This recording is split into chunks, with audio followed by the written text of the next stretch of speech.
Okay, hello everyone. Welcome to our class. And I'm so honored today to bring in two guests who will be talking to you about how to pursue a career in international affairs.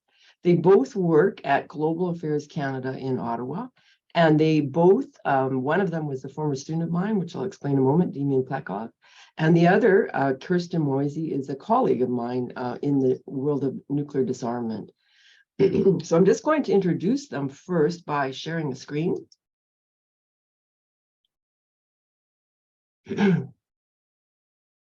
Okay, so Kirsten is presently a policy officer, and she's with this division or department, Non-Proliferation, Arms Control, and Disarmament, in what we call global affairs, but some people call foreign affairs. And to make it more complicated, it used to be called external affairs. So prior to joining the civil service, Kirsten was part of the inaugural Youth Champions for Disarmament cohort. So this is an important initiative that she did through UNODA, and it was a volunteer, I believe, a volunteer initiative, right? So she's passionate about disarmament, and this stems from her work and her research in refugee camps and in the root causes of migration, which is a topic that we talk about in this class as well. She was a youth champion for disarmament, and as a result, created and published an intersectional guide to disarmament. I don't know if we'll have time to talk about intersectionality today, but this was an e-booklet that highlighted the connections between disarmament and other social causes.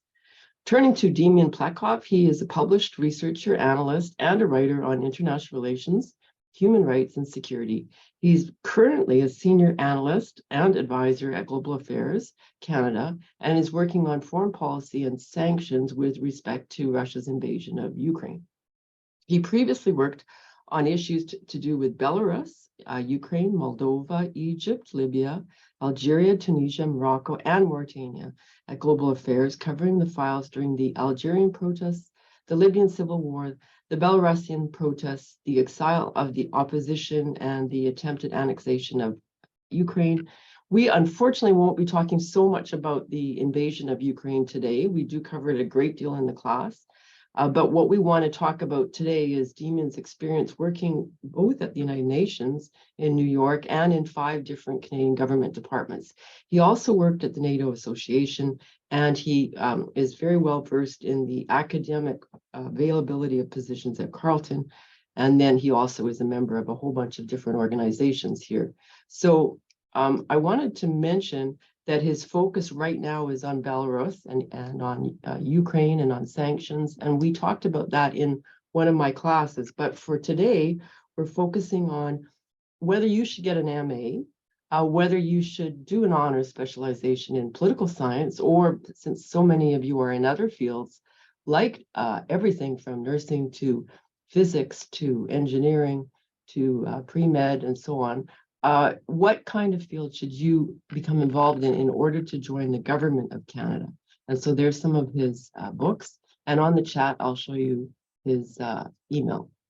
Because of course, both of our speakers today have graciously offered to give students advice if need be.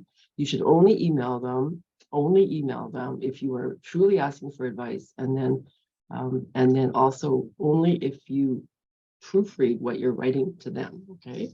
So I say that because we have one student today, Cole, who I asked to speak in this group and to pose some typical questions that would come from students at his stage in his studies, which is 4th year. Okay, so let's go ahead. I'm not going to share the chat right now. I'll wait for a few minutes, but let's go ahead. And I wanted to first ask both of you how you became involved and became interested in international affairs. What was it that impelled you into your current fields? Do you want to start, Demian? Okay. Yeah, I can start, sure. So thanks for having us on. It's a great pleasure.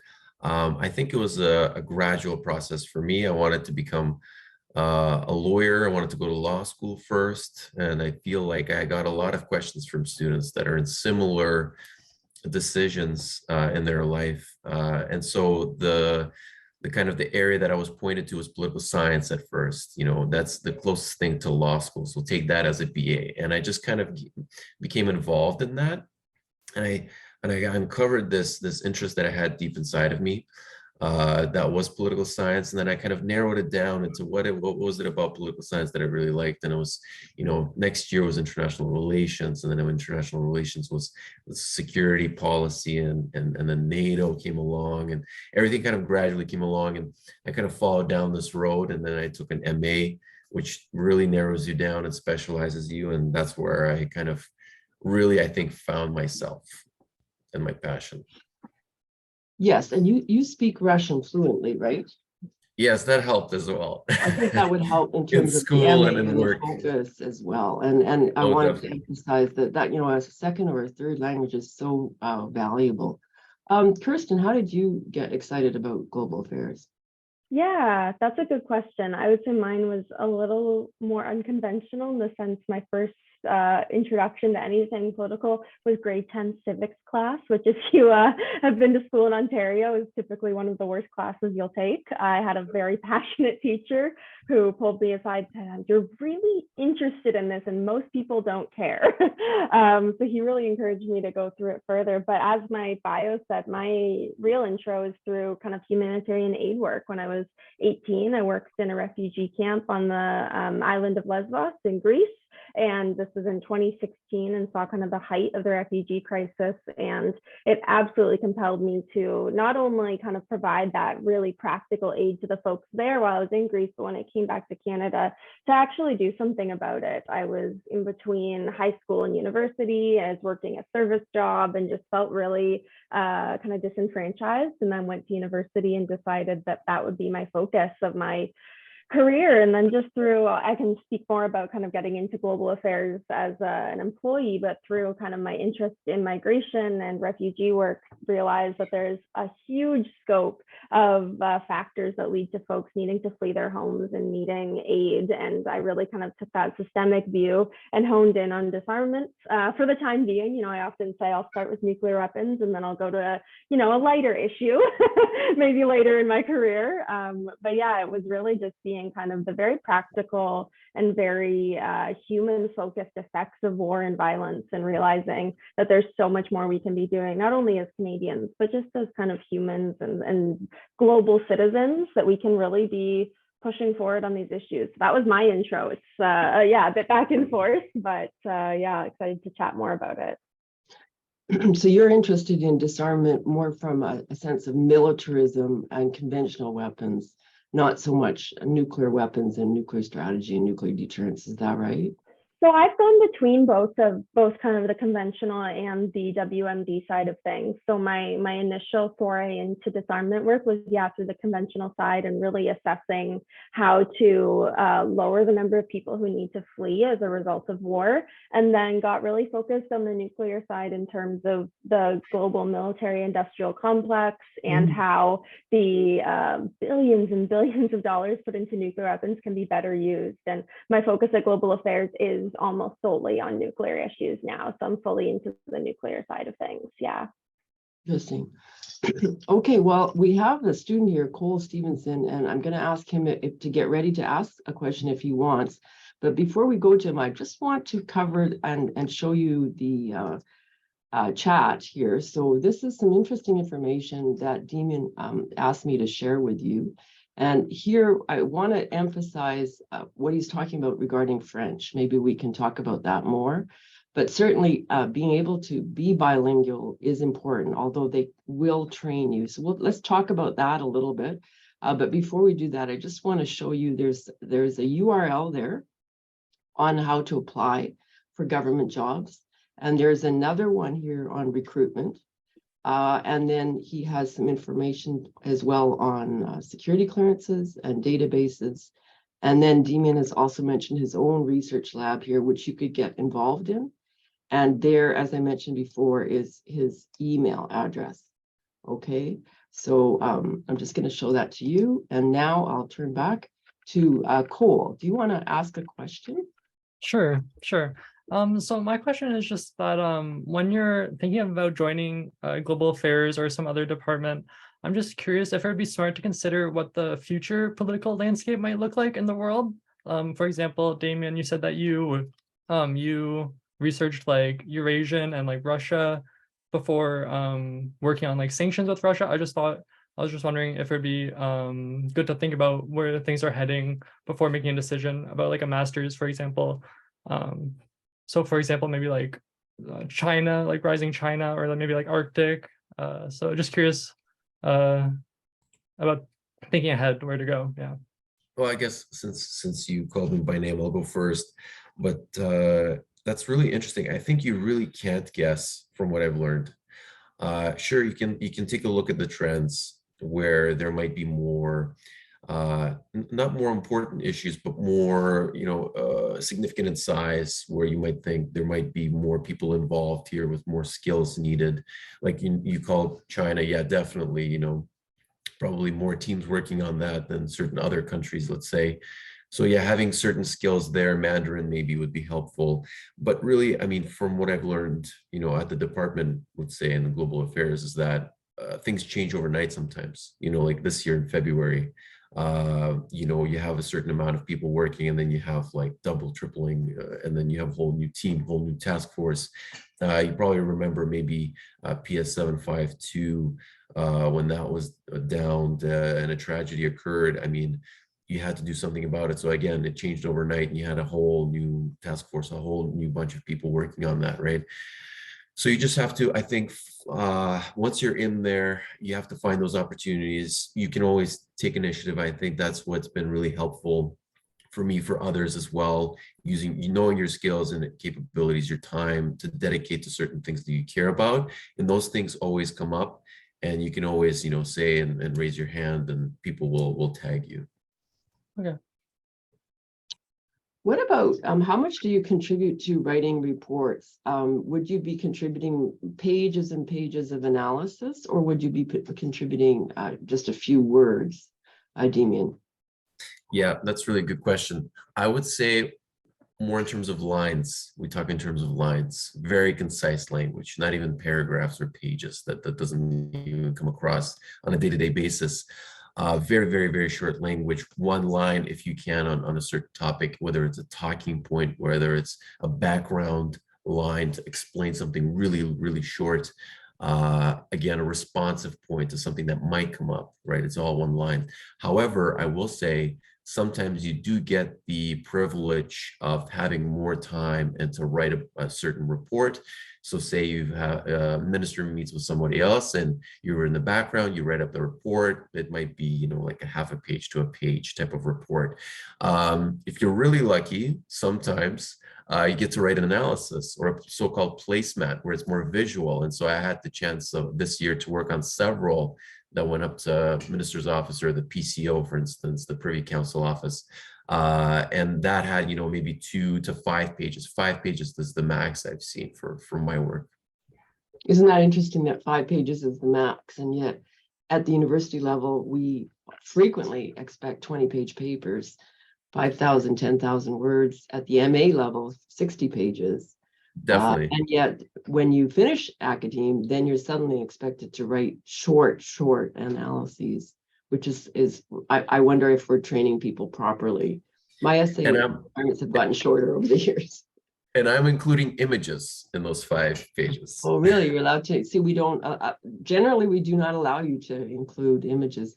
Kirsten, tell us a little bit more. When you start speaking, you'll appear on the screen, but just tell us a little bit more about the process of applying and obtaining entry into global affairs. Yeah, I would say I'm probably a bit of an outlier here, but hopefully can inspire a bit. So through my program that I worked with the United Nations Office for Disarmament Affairs, I was encouraged to kind of talk to different folks who were in disarmament fields, especially in our own countries. I was a part of that Youth for Disarmament cohort. There are only 10 of us from around the world, from I think about 6,500 applicants. So it was a very small group, and I was the only North American. And perhaps a bit in my naivete, I reached out to the Canadian diplomatic mission to New York in the UN and just said, hi, there's a Canadian working on disarmament, and I know you do that too. Do you want to talk? And to my dismay, they said yes. So I oddly got a meeting with a couple political officers from the mission in New York and connected with them. And then over the course of about a year, I kept having kind of run-ins with the Canadian disarmament teams. So I was invited to speak at the Conference on Disarmament, which I'm not sure if you've discussed that in your course, but it's a long-standing body that is fairly ineffectual at times, I will say. But yeah, the Canadian mission in Geneva held the presidency back in 2021 during the summer, and I was invited to speak as a youth representative, and that was again through the UN. And then in the fall of last year, I was invited to speak to the exact team that I ended up joining on this intersectional guide to disarmament that I was working on. So for me, it was a very, kind of a very bold reach out and try to connect with folks. But then I kept sending them things that I'd written or things that I'd done, which it sounds like that's very bold. I myself am very much an introvert. I'm not the type of person who enjoys networking or anything like that. So it felt really scary. But I kept connecting with them, and I had really positioned myself as a subject matter expert. And through that, they had an opening in my team, and I was offered the job. So I didn't go through the official kind of getting into the pool of applicants and then going from there. But I found that my way into it as a subject matter expert has been entirely what was so useful. So I came into my team knowing disarmament really well, having been involved at the UN level, having been involved at the civil society level. I'd engaged with a number of organizations like Project Plowshares and the Simons Foundation, and then getting into the specifics of gender and intersectionality and the ability to kind of be a little bit more forward-looking, like your question, Cole, of just ways that I saw the discourse changing. So talking a lot more about how issues intersect with other issues was what brought me in. And then even on the note of writing long papers, I sent my 45-page thesis to a political officer on nuclear weapons treaties. And I don't know if anyone read it, but they said, this seems good, and saw that I could write, and I've not written anything longer than a couple lines since then. So again, I position myself as this subject matter expert, and that really worked for me. But I know that there's a number of folks who, once you get into government, you hop around, and I think that's also incredibly valuable. So I'm not sure if Damien can speak to a bit more of that process of applying to the pool and then getting assigned, but there are unique ways to do it, I think, is my inspiration for folks looking to get involved. It's not that there's one set way, and being bold and kind of reaching out to folks, especially if their email addresses are listed publicly. You can reach out to them, and it's not saying spam them with things, but you can network a bit, and if you're persistent, it will often result in something like a job or an internship. Yeah. Where did you learn to network so well? Was it something that was taught to you by your parents, or was it something? It is hard for students to do this, to push themselves forward and possibly embarrass themselves. So what is it that helped you to be more forward and dare I say more assertive? Yeah, I think a little bit of the naivety that I didn't really have a great sense of how government works with a lot of the levels, and figured that I could just reach out to folks. Very much encouraged by my parents to just be bold and go for it. But it's also, you can't do any harm by trying. I'm not the type of person who just connects with folks for meetings or anything like that. I'm usually a little bit more reserved, but it's also confidence in knowing that you have something to offer, right? So in the disarmament field or government in general, being a young woman, there's still not a lot of young women in the field, and knowing that I had something to offer there, but also being kind of tenacious, being excited about the work, and recognizing that I still had a long ways to go, I think was big. So I was reaching out, not saying, please give me a job, but just, I'd love to connect. And I think that's a really good way to go forward with it. Just not necessarily having something you want from that person, but saying, I'd really love to make this a connection and be committed to going forward. Mm-hmm. Yeah, Damien was a student of mine many years ago, and I remember thinking that he was very passionate about talking in front of the class and telling us what he thought. And I do think that being passionate is more important than anything else. As long as you are extremely interested and you portray that, even if you make mistakes, it doesn't matter. You're young. We know that you're young, and so it doesn't matter. But what we're looking for is passion, right? Damien, do you want to talk a little bit more about how you're being what we call groomed by being moved around to different places, which is clear from your biography, different crises, dealing with different crises?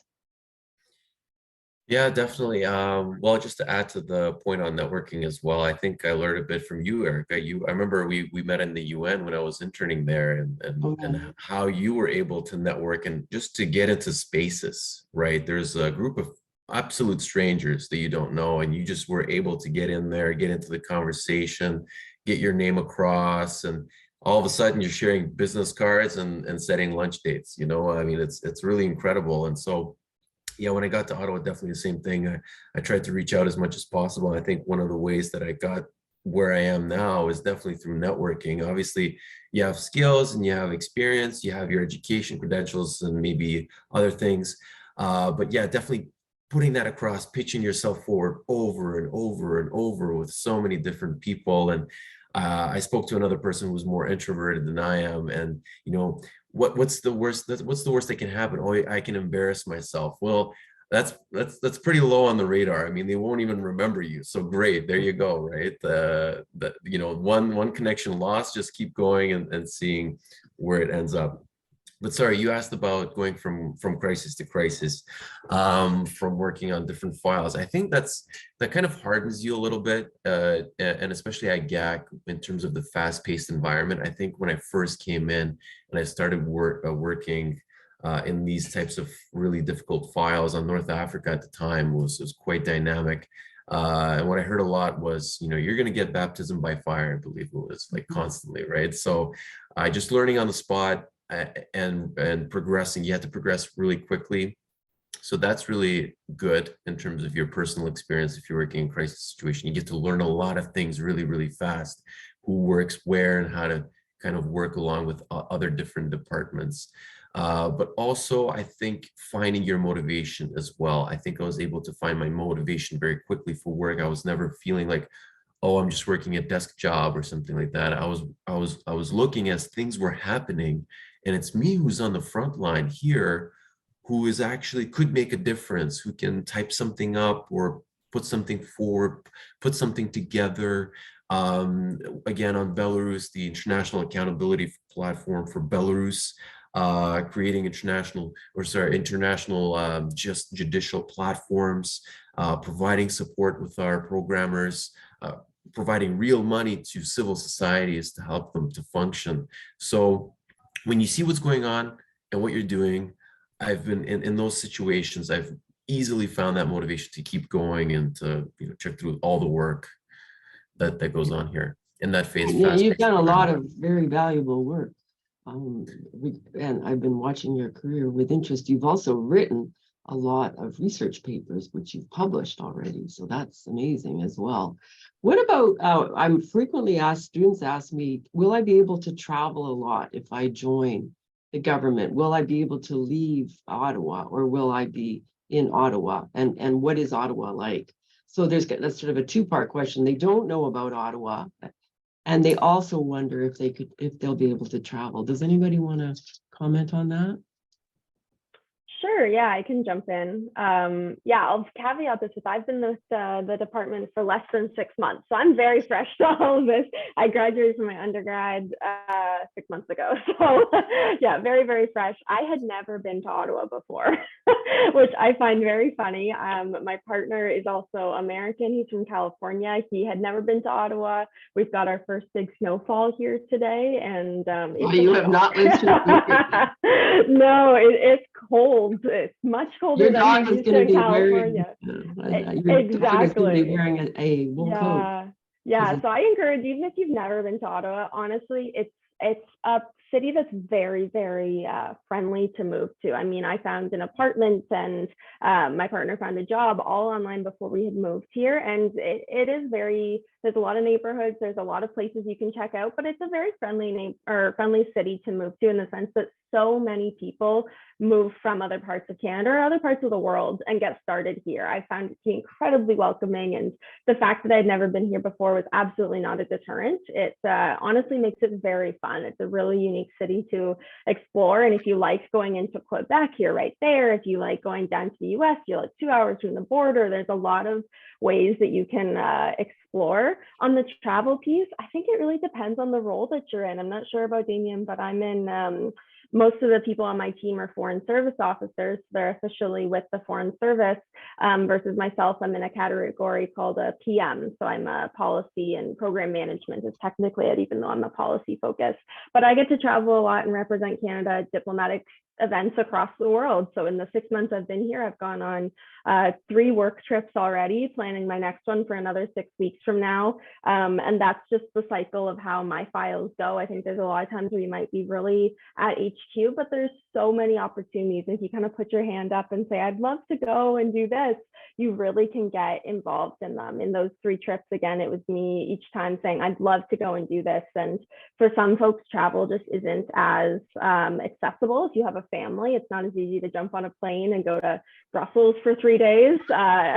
Luckily, I'm able to do that. So if you want to do it, absolutely you can. And I think there are also lots of parts of the government where over the last couple of years with the pandemic, they've really learned how hybrid working can be valuable. And there's lots of opportunities there to still be able to travel around and see your family and work remotely every now and then. And that's been really valuable. Yeah.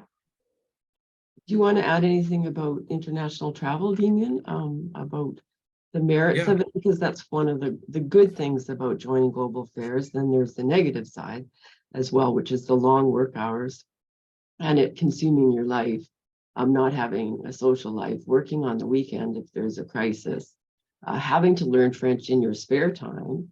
And then, of course, there's the high divorce rate, which I don't want to mention to young people like yourself, but unfortunately, Foreign Affairs has a very, very high divorce rate because of the travel and because of the stress. So I don't know if you want to comment, Damien, but Cole, get ready to ask the next question. That is all correct. And actually, you can go online as well before you join any department, before you join government. Public surveys where public servants answer surveys about anonymously, and you can get a breakdown of what it's like to work at each department. And yeah, Global Affairs, definitely you'll always see very rewarding work. You know, my work is, you know, I feel the impacts of my work, all those sorts of things. And then, is it stressful? Yes. You know, Yes, long hours. Yes. So there's ups and downs, right? And just last night, to be honest, I was working until 2 a.m. So it's taking a lot for me to stay awake right now as well. I'm sorry. No problem. But just to add, yeah, on the 2 topics, so Ottawa and travel. In terms of Ottawa, again, I've been here for about 4 years. Yeah, we just got the snowstorm. Pretty casual about that. We have long winters. I think that's the first thing that I'll mention when I moved here. Long, hard winters. But you know that creates opportunities for skiing or other activities. This is the canal for skating, and people are very, again, like Kristen said, very friendly, outdoorsy. They're out and about, whether it's like this in the storm or it's in the summertime and it's really, really hot. And there's a thrift shop kind of set up in downtown all of a sudden, or all these different little things that go on. So I think it's a smaller town feel than Toronto or New York for sure. It's not as hustling and bustling, but it's friendlier. I'd say you feel quite safe. My partner, for instance, she can walk around. She feels safer here in Ottawa, where she can walk around by herself in different areas. I know that's another thing that we think about. So a lot of dog people. There's a wiener parade as well, I think. So there's like those types of fun things that Ottawa has. In terms of travel, I think Kristen's quite lucky. I haven't gotten on a work trip in all of my years at GAC since 2019, maybe because of COVID before, but even now, I mean, there's travel budgets, there's, and certain files require you to work a little bit more from the desk from Ottawa, from HQ, and certain ones have certain other files, other divisions, other teams have more roles to play in traveling and going to conferences and seeing stuff like that. So I can definitely see at her file, they probably have a good travel budget, and things to go to, whereas we don't have as much on my files that I have right now. But those possibilities are out there. And I think more in terms of my team, my director has seen a lot of travel. He's been, up in London and Washington, going around discussing Russia and Ukraine, obviously, throughout the year. So it also depends on your ranking, I would say. That's what I want to get across. Cole, did you want to ask a final question before we wrap things up? Sure. My final question is just, does life become more complicated after joining Global Affairs Canada? Like, do you guys have to be more careful with what you say? Just curious about that. Yes, the Uh, security issue is an interesting one, and I keep telling students that everything that you put on social media is open to yeah. everyone to look at. So be very careful what you do on TikTok and Instagram and old-fashioned Facebook, because people will not tell you, but they will look at it later. And so it's really important to be very careful about what you say and do, and not post pictures of yourself.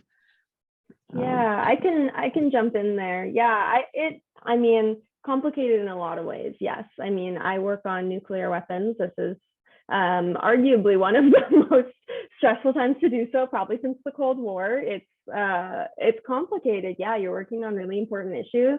And then, you know, at the end of the day, I shut my laptop and I watch, you know, the latest thing on Netflix. It requires a really strong work-life balance. And I think that that is something you will always struggle with because it gets complicated. I mean, we also, the mental health piece of it, we joke a lot in my department. You're kind of not integrated until you've had the nuclear apocalypse dream about everyone you love dying in a nuclear explosion, which is horrible. It's horrible that that's something we do, but it's really practical, and you need to really work to make sure that you're actually also living your life, that you're not just living your job and being constantly inundated with that information. In terms of like being able to say and do things, for sure, when you work, or when you're a student and when you work for civil society, you're often much more encouraged to be very openly opinionated. And that's not a bad thing. And the government doesn't say you can't be opinionated. You want that passion, like we talked about.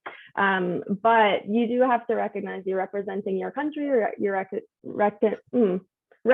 representing. Thank you. Took me a minute to get there. You're representing the department and other folks, and that comes with kind of a level of maturity and respect, I think, for the work that you do, to not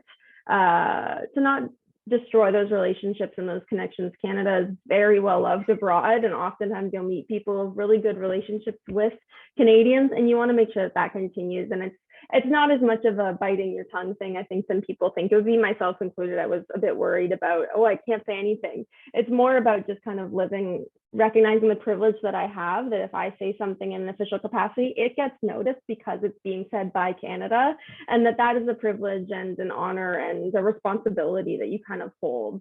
But again, it doesn't mean you have to be any less passionate. Coming back to that point, the first job, not with government, but when I was a co-op student, the first job I ever interviewed for, they told me, I think you're too passionate for this job and you're going to be bored here.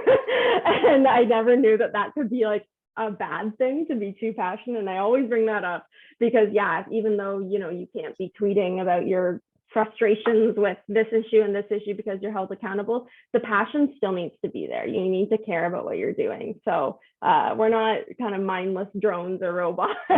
We care, we have opinions, you're allowed to share them. You just have to recognize the privilege that comes with representing your country in a more official way at times. Yeah. Mm-hmm. Yeah, thank you for that question, Cole. Did you want to add anything, Demian, about security implications of working on files like, for example, sanctions on Russians? You wouldn't want to release names until they're public. Things like that. Do you want to talk about, did you keep track of everywhere you've lived, so that when you apply for a security clearance, which takes about 6 months, they check out everywhere that you've lived, so you don't want to miss a place? What else is there that you want to tell the next generation of students that are interested in possibly? No, that's all correct. I mean, do you really have to keep track of everywhere you live? I mean, once I got to that point, okay, I went through the list, but you don't have to keep such a strong hold over your life, you know, and sharing it with CSIS once you're in that clearance stage. But yes, definitely, I think a professional and a personal setting, right? In a professional setting, let's say I'm meeting with an embassy and dignitaries. Obviously, I'm not sharing everything that I can with them, depending on the security level as well, right? On a personal side, we're not mindless drones. Yes, that's definitely right. And I think, you know, you can search up a lot of Canadian diplomats, even Canadian ambassadors, on their Twitter spaces, where they're sharing a lot of their professional side. I mean, really, it's kind of used as a professional Twitter with Canadian foreign policy issues mostly dominating that page. But sometimes they'll be human and they'll post, you know, I'm on my vacation in Norway and I'm skiing with, you know, whoever, and you know, so there'll be a little bit of both. But yes, I think still personally, I like to be careful on my personal side as well. I mean, the files that I'm working on, I don't want to share that too publicly exactly what I'm doing, because I know that it's public. I trust the Canadian audience, but not sure how much else I trust as well, right? In terms of who's reading that information about me. Also, there's always people or groups that I've even seen try to follow me on my private Instagram page, and I try to keep that private, for instance, as well, just to protect people around me. But I wanted to kind of also flag Kirsten's point about shutting off your laptop. Really important about the whole how your life becomes complicated, for sure.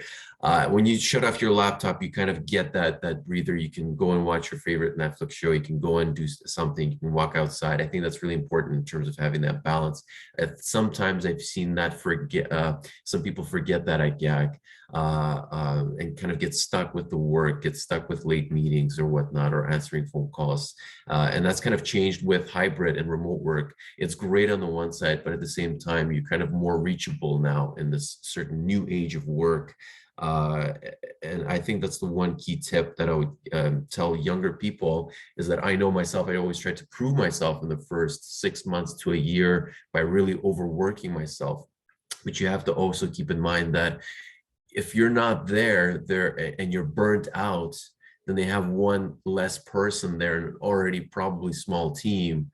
So I think more and more people are getting around to mental health and mental well-being in global affairs, which is good. It's a long way ahead for global affairs, I have to say, but at least the conversations there, people are a little bit more mindful, and senior management making sure their employees are not burnt out. But you also have to advocate for yourself, and you have to put yourself first. And I particularly put that for younger people, or people who are really trying to prove themselves at the beginning.